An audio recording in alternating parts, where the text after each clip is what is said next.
মজা পাইলাম রে, মজা পাইলাম। আমি ঢাকাতে থাকি জানিস না।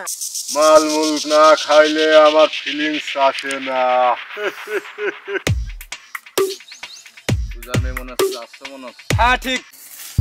এই যে বস সুজার মেয়ে। এই তোর বাবার নাম কি? আমি অত শোনা চাই না। আমার কথা শুনলি দৌলতিয়া ঘাট কাঁপে বেলার